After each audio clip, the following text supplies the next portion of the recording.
اللہ نحمدہ ونصلی ونسلم علی رسول الکریم اما بعد فاعوذ باللہ من الشیطان الرجیم بسم اللہ الرحمن الرحیم ان اللہ وملائکتہ یصلون علی النبی یا ایھا الذین آمنوا صلوا علیہ وسلموا تسلیما اللہم صلی علی سیدنا محمد وآلہ وعطرتہ بعدد کل معلوم لک صلاۃ و سلام علیک یا سیدی یا رسول اللہ۔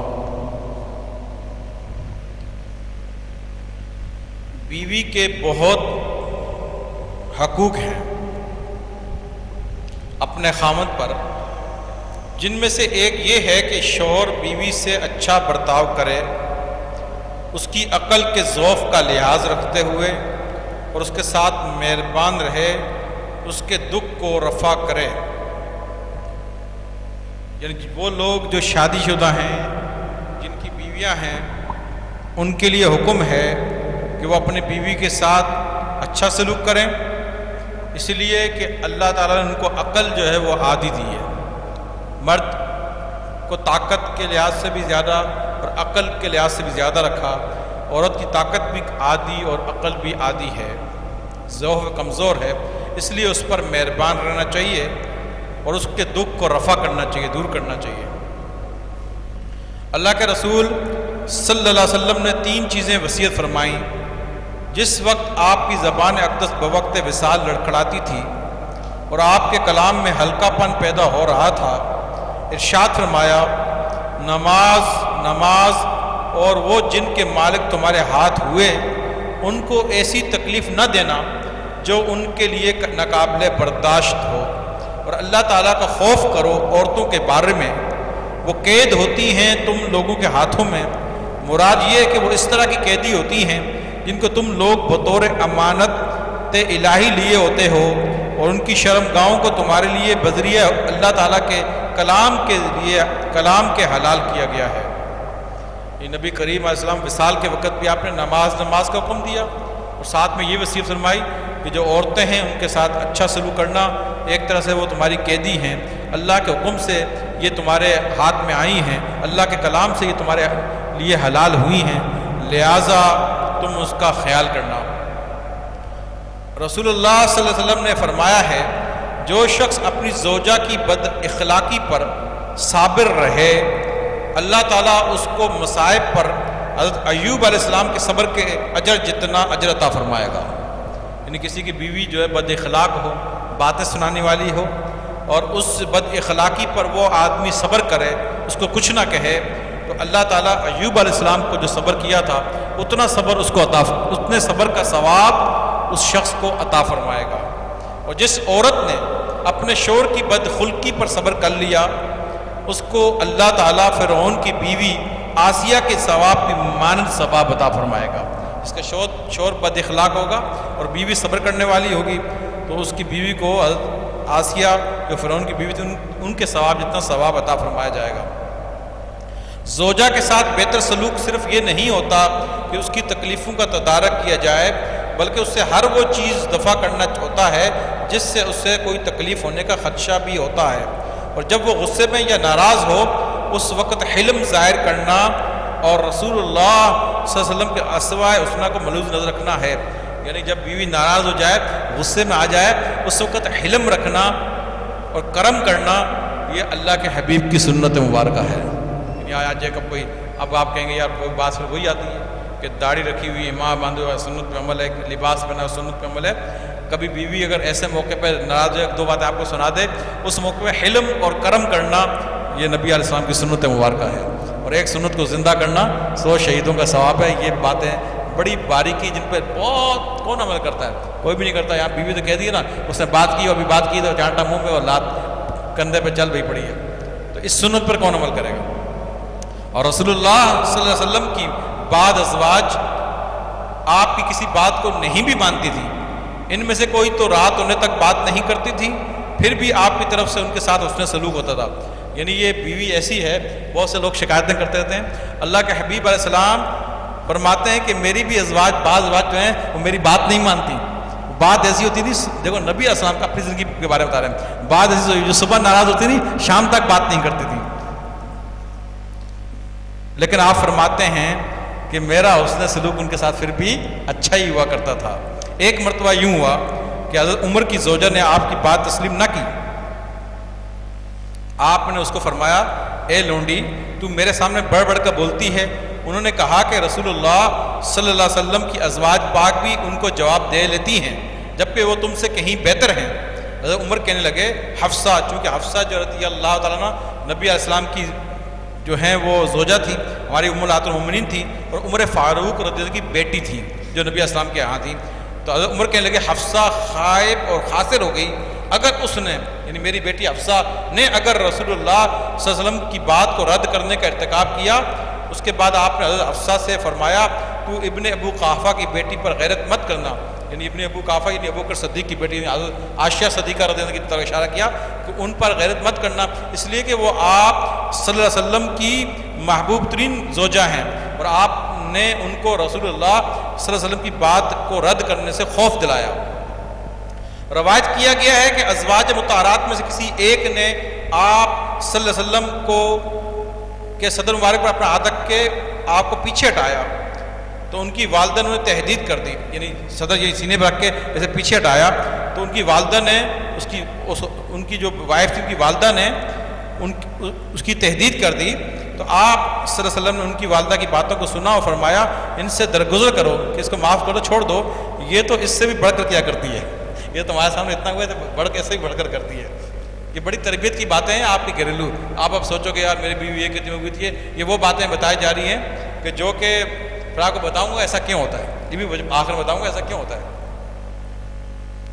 ایک مرتبہ یوں ہوا کہ جناب سیدہ عائشہ صدیقہ اور رسول اللہ صلی اللہ علیہ وسلم کے مابین کچھ بات ہو گئی، حتیٰ کہ حضرت ابوبکر صدیق رضی اللہ تشریف لے آئے، آپ کو فیصل مقرر کرا دیا گیا، یعنی کہ عائشہ صدیقہ رضی اللہ کے نبی علیہ السلام کے درمیان کچھ بات ہو گئی تو ابوبکر صدیق جو کہ والد تھے حضرت عائشہ صدیقہ رضی اللہ کے، تو وہ آئے گئے، آپ نے ان کو جس کو کہتے ہیں جج فیصل یعنی جج مقرر کر دیا کہ بھائی آپ فیصلہ فرمائیں۔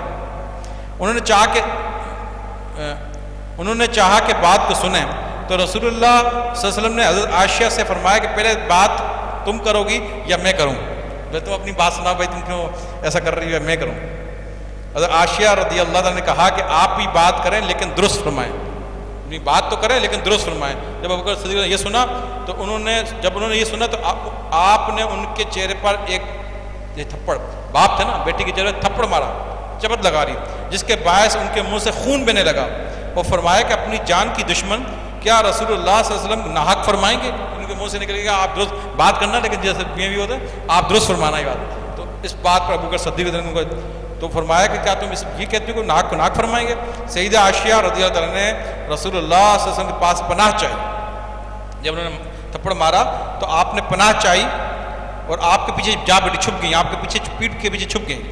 رسول اللہ صلی اللہ علیہ وسلم نے ابوبکر صدیق کو فرمایا ہم نے تجھے اس واسطے تو طلب نہ فرمایا تھا اور نہ ہی ہم کوئی ایسا ارادہ رکھتے تھے کہ ہم تم سے اس کی خواہش فرماتے۔ رسول اللہ صلی اللہ علیہ وسلم سے سیدہ عائشہ کو ایک مرتبہ کچھ خفگی ہو گئی اور کہنے لگی کہ آپ وہی ہیں جو جانتے ہیں کہ میں اللہ تعالیٰ کا نبی ہوں۔ آپ صلی اللہ علیہ وسلم نے یہ بات سنی تو مسکرا پڑے اور حلم اور کرم کے باعث یہ بات برداشت فرمائی۔ تو حلم اور کرم کرنا اس موقع پر کیا ہوا؟ سنت مبارکہ ہو گئی۔ ام المومنین سیدہ عائشہ کو رسول اللہ صلی اللہ علیہ وسلم کہا کرتی تھے کہ تمہاری خفگی اور خوشی کو میں شناخت ہے۔ انہوں نے پوچھا وہ کس طرح؟ تو آپ نے فرمایا تم جب راضی ہوتی ہو تو کہا کرتی ہو محمد صلی اللہ علیہ وسلم کے رب کی قسم۔ سیدہ عائشہ نے عرض کیا آپ نے سچ ہی فرمایا ہے، یا رسول اللہ میں صرف آپ کے نام ہی کو ترک کرتی ہوں، اور یوں بھی کہا گیا ہے اسلام میں اولین محبت رسول اللہ صلی اللہ علیہ وسلم اور سیدہ عائشہ کی محبت ہے۔ اور سیدہ سے رسول اللہ صلی اللہ علیہ وسلم کو فرمایا کرتے تھے میں یوں ہوں تمہارے واسطے جیسے ابو ذرا تھا ام ذرا کے لیے، مگر تجھے میں طلاق نہ دوں گا۔ اور آپ سب ازواج پاک یوں بھی فرمایا کرتے تھے کہ تم مجھے عائشہ کے متعلق رنج نہ پہنچاؤ، واللہ تم میں سے کسی کے بستر پر مجھے کبھی وحی کا نزول نہیں ہوا سوائے عائشہ کے بستر پر۔ حضرت انس کی روایت ہے کہ رسول اللہ صلی اللہ علیہ وسلم عورتوں اور بچوں پر تمام مخلوق یعنی خلق سے بڑھ کر شفیق تھے۔ ہر شخص کے لیے موضوع ہوتا ہے کہ مزاح اور خوش طبعی کے ذریعے اپنی بیویوں کی تکلیفوں ان سے دور کرے، کیونکہ اس طرح عورتوں کے دلوں کو خوشی ہوتی ہے۔ رسول اللہ صلی اللہ علیہ وسلم اب بھی اپنی ازواج پاک کے ساتھ مذاق کر لیا کرتے تھے اور ان کی عقول کے موافق ہی ان کے ساتھ باتیں اور افعال فرمایا کرتے تھے، حتیٰ کہ سیدہ عائشہ کے ساتھ آپ صلی اللہ علیہ وسلم دوڑنے میں مقابلہ بھی کر لیتے تھے۔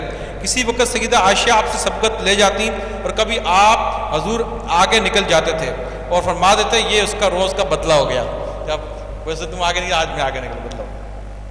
حدیث پاک میں وارد ہوا کہ رسول اللہ صلی اللہ علیہ وسلم تمام لوگوں سے زیادہ خوش طبعی فرمانے والی شخصیت تھے اپنی ازواج پاک کے ساتھ۔ سیدہ عائشہ نے فرمایا کہ مجھے حبشی اور دیگر لوگوں کی آوازیں سنائی دیں، وہ یوم عاشورہ پر کھیل میں لگے ہوئے تھے۔ رسول اللہ صلی اللہ علیہ وسلم فرمایا اے عائشہ کیا تمہاری خواہش ہے کہ ان کے کھیل دیکھے؟ میں نے عرض کیا ہاں۔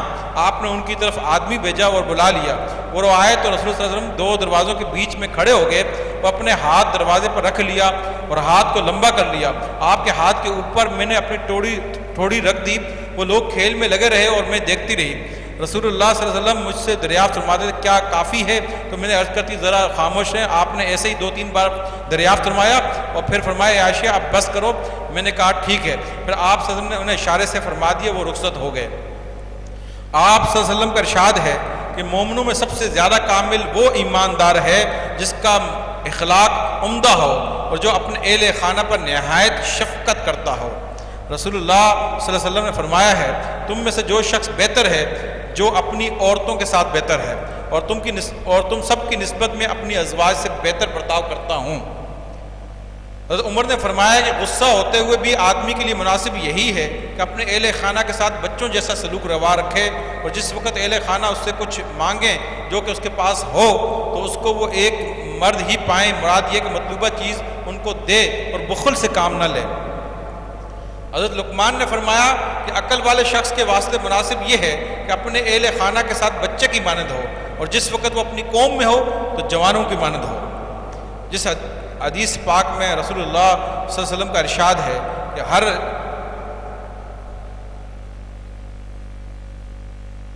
رسول اللہ صلی اللہ علیہ وسلم نے حضرت جابر کو ارشاد فرمایا کہ تو نے کیوں نہ باکرہ عورت سے شادی کی تاکہ وہ تمہارے ساتھ کھیلتی اور تم اس کے ساتھ کھیلتے۔ ایک بدویہ تھی جس نے اپنے مرے ہوئے شوہر کی یوں تعریف کی، واللہ وہ جس وقت گھر میں آتا تھا تو ہمیشہ ہنستا ہی رہتا تھا اور جب وہ باہر جاتا تھا تو خاموش رہا کرتا تھا، اسے جو مل جاتا تھا وہی کھا لیا کرتا تھا، جو چیز موجود نہیں ہوتی تھی اس کے بارے میں کبھی پوچھتا تھا۔ اور آدمی کے لیے یہ ضروری ہے کہ خوش طبعیوں اور حسن اخلاق اور اس کی خواہشوں کے موافق حد سے تجاوز ہرگز نہ کرے تاکہ اس کی عادات ہی خراب نہ ہو جائے اور مرد کا روب ہی اس کے دل میں نہ رہے، ہر چیز کے بارے میں حد اعتدال پر ہی رہے اور اپنے روب اور دبدبہ بالکل ہی ختم نہ کر دے۔ آدمی کے واسطے یہ لازم ہے کہ وہ اس کے غیر موضوع بات بالکل نہ سنے اور جو افعال برے ہیں ان میں اس کو دلچسپی لینے سے باز رکھے، اور جس وقت دیکھے کہ وہ شریعت اور مروت کے خلاف چلتی ہے تو اس کو تنبیہ کرے اور سیدھی راہ پر اس کو ڈالے۔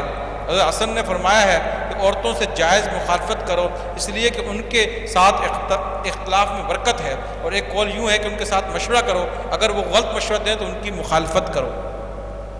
رسول اللہ صلی اللہ علیہ وسلم نے فرمایا ہے زن مرید ہلاک ہو گیا، اس کی وجہ یہ ہے کہ جو اب مرد اپنی بیوی کے ہر نفسانی خواہش کو تسلیم کرتا جائے بالآخر وہ عورت کا غلام اور بندہ ہو کر رہ جاتا ہے۔ وجہ ہے کہ اللہ تعالیٰ کی جانب سے تو آدمی کو عورت کا مالک بنایا گیا ہے، لیکن وہ ہے کہ اس نے عورت کو اپنا مالک بنا لیا، اس نے الٹ کیا اور اللہ تعالیٰ کی حکمت کے برعکس وہ شیطان کا اطاعت گزار ہو گیا، جیسا کہ شیطان کا قول منقول ہوا ہے اور میں ان کو ضرور حکم کروں گا کہ وہ پھیر دیں گے۔ اللہ تعالیٰ کی پیدائش کو مرد کو مطبوع ہونے کا حق حاصل ہے، نہ کہ تابع، یعنی کہ مرد جو ہے اللہ تعالیٰ نے اس کو حاکم بنایا ہے، محکوم نہیں، لہذا وہ عورت کو اپنے کنٹرول میں رکھے، اس کا زن مرید ہونا سے اللہ تعالیٰ ناراض ہوتا ہے۔ اللہ تعالیٰ نے فرمایا الرجال قوامون علی النساء، مرد حاکم ہیں عورتوں پر، اور خاوند کو سردار کہا گیا ہے، جی سید یعنی سردار کہا گیا ہے، اور اللہ تعالیٰ نے فرمایا دونوں نے اس کے سردار یعنی خاوند کے دروازے کے نزدیک پایا۔ یہ یوسف علیہ السلام کے بارے میں بیان ہے، جب وہ شاہی گھر سے باہر کو بھاگے اور زلیخا ان کے تعاقب میں تھی، بس جس وقت سرداری کا حکم کا تابع بن جاتا ہے تو وہ نعمت الہی کی تکذیب کرتا ہے۔ عورت کے پاس بھی تمہارے جیسا نفس ہوتا ہے، اگر اس کو تھوڑا سا بے لگام بھی کرو گے تو وہ زیادہ سرکشی اختیار کر لے گی، اور اگر بالکل ہی ڈھیل دے دو گے وہ تمہارے ہاتھ سے بالکل ہی نکل جائے گی۔ امام شافعی نے فرمایا ہے کہ 3 چیزیں وہ ہیں جن کی اگر تو عزت افزائی کرے گا وہ تمہاری بےزتی کریں گی، اگر تم نے ان کی توہین کی تو تجھے عزت دیں گی۔ عورت، خاوند اور گھوڑا، امام صاحب کی مراد یہ ہے کہ اگر تو ان کے ساتھ صرف نرمی نرمی برتتا رہے گا اور سختی نہ روا رکھے گا، مہربانی کرنے کے ساتھ ساتھ رفق بھی نہ قائم رکھی تو اس طرح ہی ہوگا۔ آج کے اس درس سے ہمیں یہ بات معلوم چلی کہ جو لوگ جو شادی شدہ ہیں، ان کی بیویاں گھر میں ہیں، جو لڑائی جھگڑے ہوتے ہیں، تو ایسا ہوتا ہے کہ ہمارا اخلاق اچھا نہیں ہوتا۔ عورت ایسا کیوں کرتی ہے؟ آپ نے نبی اسلام کی زندگی کے بارے میں سنا کہ ان کے ساتھ بھی کچھ ایسا ہوتا تھا، زیادہ نہیں کچھ ہوتا۔ جب نبی اسلام کے ساتھ ایسا ہوتا تھا، اور عمر فاروق رضی اللہ تعالیٰ کی جو زوجہ ہے ان کے ساتھ ناراضگی ہو جاتی تھی، تو اس طرح فرمایا گیا ہے کہ عورتیں آپ کے ساتھ ایسا کریں گی، ہم ایک دن کا بھی برداشت نہیں کرتے۔ تو یہ ہماری غلطی ہے۔ کبھی کوئی غلطی ہو جائے عورت سے تو اگر وہ غصے میں آ جائے، وہ انسان ہے، اس کے ساتھ تمہاری طرح نفس ہے، غصہ اس کو بھی آ سکتا ہے، تو آپ اس کے ساتھ نرمی کے ساتھ پیش آئیں۔ اس وقت حلم اور کرم اور برداشت کرنا یہ سنت مبارکہ ہے۔ تو یہ سنت کو زندہ کریں، جو کہ زندہ کرتے ہوئے نظر کوئی نہیں آ رہا، تو زندہ کریں اس کو، سنت کو۔ اور ان کے ساتھ ہمیشہ غصے میں رہنا اور غصہ ہی کرنا، یہ جو ہے خلاف سنت بات ہے۔ ان کے ساتھ اچھی باتیں کرنا، ان کی ہر تکلیف کو دور کرنا، اور وہ آپ سے خرچہ پیسہ مانگے، کوئی کپڑا مانگے اور بخل نہ کرنا، یہ حکم ہے ہمیں کہ ہم ایسا کریں۔ اور عورت ایسا کیوں کرتی ہے؟ اللہ کے رسول نے فرمایا کہ عورت بائیں پسلی سے پیدا ہوئی ہے۔ بائیں پسلی ہوتی ہے ٹیڑھی، اوپر کی پسلی ٹیڑھی، تو لہٰذا عورت بنی ہے پسلی سے، تو لہٰذا عورت کبھی سیدھی نہیں ہوگی، یاد رکھنا۔ وہ آپ کی ماں بھی ہے، بیٹی بھی ہے، بہن بھی ہے، بیوی بھی ہے، ظاہری بات ہے عورت کبھی سیدھی نہیں ہوگی، رہے گی وہ ٹیڑھی کی ٹیڑھی۔ اور پسلی کو تم سیدھا کرو گے وہ سیدھی نہیں ہوگی، ٹوٹ جائے گی۔ اس طرح تم عورت کو سیدھا کرو گے وہ سیدھی نہیں ہوگی، ٹوٹ جائے گی، یعنی طلاق ہو جائے گی۔ اس کا ٹوٹنا طلاق ہونا ہے، جیسے طلاق میں طلاق ہو جائے گی۔ فرمایا یہ رہے گی تو ٹیڑھی، لیکن تم اس ٹیڑھے پن سے ہی اپنا فائدہ اٹھاؤ، اپنے فائدہ اس کے ٹیڑھے پن سے اٹھاؤ، تمہارے کام بھی کرے گی، تمہارے سب کام آئے گی، اس کے ٹیڑھے پن سے اپنے فائدہ اٹھاؤ۔ تو لہٰذا اس کی تھوڑی تکلیفیں آپ کو برداشت دنیا میں کرنی پڑے گی، آخرت میں جنت میں ایسا نہ ہوگا، لیکن دنیا میں اللہ نے یہ امتحان رکھا ہے آپ پر کہ آپ کو یہ تکلیفیں برداشت کرنی پڑیں گی۔ لیکن اللہ کے رسول صلی اللہ علیہ وسلم کا اخلاق فرمایا سب سے اچھا اخلاق میرا اخلاق ہے، جو اپنے بچوں کے ساتھ، تمام بچوں کے ساتھ، عورتوں کے ساتھ آپ اسلام کا اخلاق سب سے بہتر اخلاق فرمایا۔ میں اپنے گھر میں اپنی بیوی میں سب سے زیادہ اخلاق والا ہوں۔ تو باہر لوگوں سے آپ جناب پیار محبت سے باتیں کرتے ہو، کبھی پیار محبت باتیں اپنی بیوی سے بھی کر لیا کرو، ذرا ان سے بھی اخلاق سے پیش آیا کرو۔ جاتی ایک گالی دی، پانی لے کر آ، بہت زیادہ سے بخاری لات ماری، عجیب قسم کا اخلاق گھر میں ہوتا ہے آدمی کا۔ باہر ارے کیسے ہیں جناب، کیا حال ہے آپ کے، اندر کچھ اور بار کچھ اور۔ تو اپنے اندر کے اخلاق کو، گھر کے اخلاق کو بھی تھوڑا بہتر کرنا چاہیے، اپنے بیوی کے ساتھ بھی بہتر ہونا چاہیے، اس کی جائز باتوں کو ماننا چاہیے۔ لیکن اتفاق سے اگر کسی کی بیوی، ایسا ہوتا نا کہ ساری بیویاں تو ایک جیسی نہیں ہوتی، کبھی ایسا ہوتا ہے کہ ایک بیوی ایسی بھی آئے جو بہت ہی بد اخلاق ہے، انسان سے برداشت سے باہر ہے، لیکن فرمایا اگر اس کی اس بد اخلاقی پر اس شخص نے صبر کر لیا تو اس کو کتنا ثواب ملے گا قیامت میں؟ ایوب علیہ السلام نے جو صبر کیا نا، اس صبر جتنا ثواب ملے گا، اتنا ثواب ملے گا۔ یونس علیہ السلام نے اللہ سے عرض کی، مولا کہ میری کوئی غلطی بھول کی سزا مجھے آخرت میں نہ دینا، تو ناراض نہ ہونا، کوئی سزا ہے تو میں دنیا میں دے دے۔ اللہ نے فرمایا یونس تم فلاں عورت سے نکاح کر لو۔ انہوں نے نکاح کر لیا، بلکہ آپ کے ایسا کوئی مہمان آئے، جب مہمان آئے تو بیٹھے، آپ ان کو ڈرائنگ روم جس کو ہم کہتے ہیں، جب بیٹھے کھانا بٹھایا تو گھر میں بیوی کی جا کے اس زمانے میں جو بھی چائے تو نہیں ہوتی ہوگی، جو چیز شربت یا پانی یا کوئی کھانے کا کہا تو انہوں نے باتیں سنانی شروع کر دی، تمہارے تو مہمان صبح بھی دیکھو مہمان، شام کو بھی دیکھو مہمان، جب دیکھو مہمان کھانا لا بنا لا، بس تمہارا تو یہی کام ہے، کھانا لاتے رہو میں پکاتے رہو تمہارے مہمان۔ وہ اتنے زور سے بول رہی ہیں کہ مہمان بھی سن رہے ہیں، وہ سے حیران ہو گیا، یہ تو نبی ہیں، ہم بیوی اندر ایسی ہے۔ تو پھر انہوں نے فرمایا، وہ سمجھ گئے مہمانوں کی باتوں کو، انہوں نے فرمایا کہ میں نے اللہ تعالیٰ سے دعا کی تھی کہ یا اللہ اگر مجھ سے کوئی غلطی قصور کوئی ہے تو ناراض نہ ہونا، کوئی سزا بھی دنیا میں دینا۔ اللہ نے کہا فلاں کی بیٹی سے پھر نکاح کر لو، تو میں نے نکاح کر لیا، بس یہ ہے، یہ صبح بھی سناتی ہے شام کو سناتی ہے، یہ دنیا میں تو نبی کی بیٹی ایسا. تو یہ باتیں برداشت کرنا دنیا میں مشکل بہت ہیں، لیکن قیامت کے حساب سے بڑا اس کا اجر و ثواب ہے. ابو الحسن خرقانی رحمۃ اللہ علیہ ہمارے سلسلے کے وہ ابو حضرت بایزید بستامی کے خلیفہ حضرت ابو الحسن خرقانی رحمۃ اللہ علیہ سے ملنے کے لیے ایک شخص دور دراز سے آیا اور گھر پہ پہنچ گیا. دیکھا ان کو آستانے میں نہ پایا، گھر کا دروازہ کھٹکایا تو اندر سے آواز آئی، یہاں میں کون ہے؟ تو پوچھا کہ وہ حضرت صاحب سے پیر صاحب سے ملاقات کے لیے آیا ہوں. بولا کہا کہ پیر کون کا سے پیر؟ وہ تو میرا گدھا ہے، تم پیر کی بات کر رہے ہو، کسی کام کا نہیں ہے. خام ہے لوگ بیوقوف اس کے پیچھے آتے ہو، کچھ بھی نہیں اس کو باتیں سنا دے، باتیں سنا، خوب سنائی. ذرا کمال ہے یار، میں تو ایک بزرگ سمجھ کے ملنے آیا تھا اور یہ بیوی کی باتیں کیا کیا بول رہی ہے. اس نے کہا، اس کا دل ٹوٹ گیا، لیکن کہا یار اتنے دور سے آیا ہوں، مل کے تو جاؤں گا، بھلے کچھ بھی کہا مل کے جاؤں گا. بولا بہرحال ٹھیک ہے، ملنا ہے تو جنگل میں میرا گدھا لکڑی کاٹنے گیا، ذرا جا کے مل لے.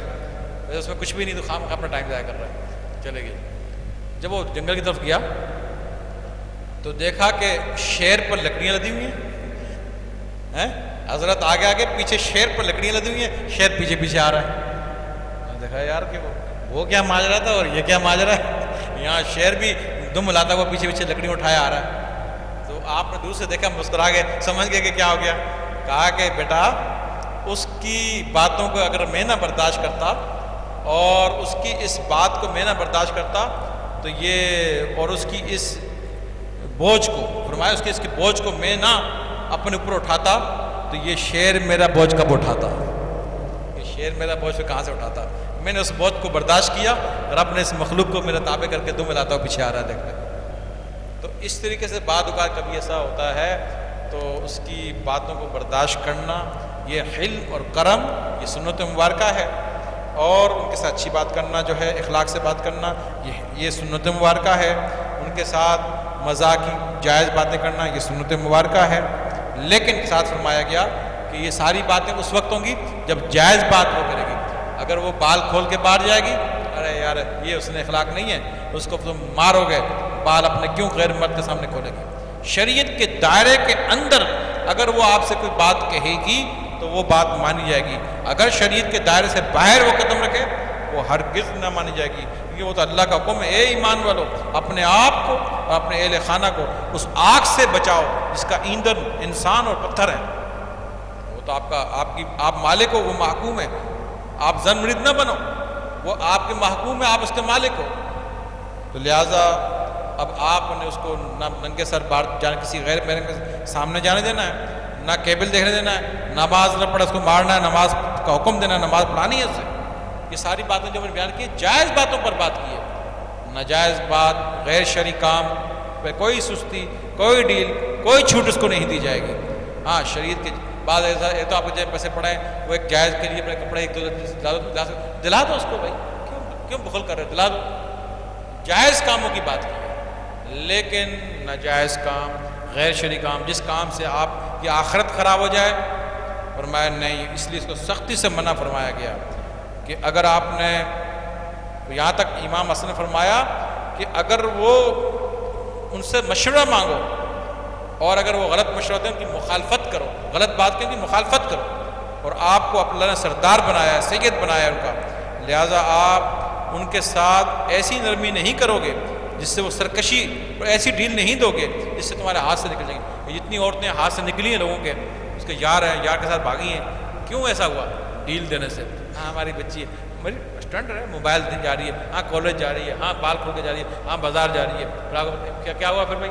وہ پھر آ کر رو رہے ہیں یار وہ بھاگ گئی، کوئی لے کے بھاگ گیا. اس کو لے کے کیوں بھاگ گیا بھائی؟ آپ کے پردے میں کوئی عورت کیسے لے کے بھاگ جائے گا؟ تو زیادہ ڈیل دینے سے وہ باغی ہو جائے گی، وہ بھاگ جائے گی. تو لہٰذا اور اس کی سرکشی پر اس کو سختی کرو. لیکن جائز بات اگر کوئی وہ کرے، اور بات لوگ ایسے کہ جائز سنتے نہیں عورت کی بات، عورت کو کہتے ہیں بس تو جوتی میں پاؤں پڑی رہے ہیں، تو ایسی باتیں کرتے ہیں، کوئی اہمیت ہی نہیں ہے. ایسا نہیں ہے. آپ ایسا ہم دوڑ لگاتے ہیں ان کے ساتھ، دیکھیں بولے چلو آج دوڑ لگاتے ہیں. یہ نہیں کہ لوگوں صحابہ کے سامنے دوڑ لگاتے ہیں، سمجھ لو یہاں عقل کے بھی بہت کمزور ہیں، بولیں کہ صحابہ دیکھ رہے تھے حضور اپنی بیوی کو دوڑ لگا رہے تھے.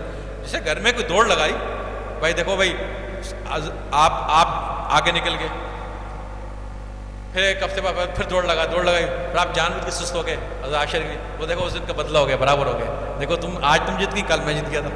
ایسے ان کو خوش کرتے ہیں اپنے گھر کے اندر، جس طرح اپنے بیڈ روم کے عورتوں کو خوش کرتے ہیں. جائز باتوں میں ان کو خوش رکھو، اخلاق سے پیش کیا، نرمی سے پیش. گھر میں ایسے ہو جائے جیسے بچہ، اور اپنی قوم میں جیسے سردار. قوم میں جب آؤ جیسے لگا کوئی جوان سردار آ گیا ہے، اور گھر میں ایسے ہو جاؤ، گھر میں وہ وڈیرا پن، گھر میں وہی پیشن پن، گھر میں وہ بزنس مین. نہیں، گھر میں بچوں کی طرح ہو جاؤ. اور بچے آپ کو چڑھا ہوا، پپا یہ کھیل رہے ہیں، بچے عورتوں کا کھیل رہے ہیں، گھر میں بچوں کی طرح، اور باہر اپنی قوم میں سردار کی طرح ہو. یہ طریقہ ہے. اور ان کی جائز باتوں کو مانو اور ان پہ نرمی اختیار کرو، اخلاق سے پیش آؤ. کبھی کوئی چھوٹی موٹی بات وہ گرمی کر دے، اس میں حلم و کرم کا مظاہرہ کرو، صبر کر جاؤ، اس کا ثواب ملے گا. لیکن شریعت سے باہر قدم رکھیں، بالکل سوال نہیں ہوتا. آپ شریعت سے باہر قدم رکھنا نا، ڈیل دو گے وہ تمہارے ہاتھ سے بھی نکل جائے گی، باغی ہو جائے گی، اور اللہ بھی تم سے ناراض ہو جائے گا. زنمرید نہ بننا، لہٰذا اللہ ناراض ہو جائے گا، آخرت اس کی بھی خراب ہوگی، آپ کی بھی خراب ہوگی. ایسا کوئی کام نہ ہو جس سے آخرت خراب ہو جائے. بس جائز کاموں میں ان کی پیار محبت اور علم و کرم کے ساتھ ان کے ساتھ رہنا ہے. اللہ تبارک و تعالیٰ سے دعا ہے اللہ تعالیٰ ہمیں اس طرح کی زندگی اپنے گھر کے میں گزارنے کی توفیق عطا فرمائے، اور عورتوں کے ساتھ اس نے اخلاق سے پیش آنے کی توفیق عطا فرمائے، اور ان کی ناجائز باتوں پر ان کی مخالفت کرنے کی توفیق عطا فرمائے. آمین بجاہ النبی المرسلین وآخر دعوانا ان الحمد للہ رب العالمین. اب ایک دو اعلانات سماعت فرما لیجیے آپ.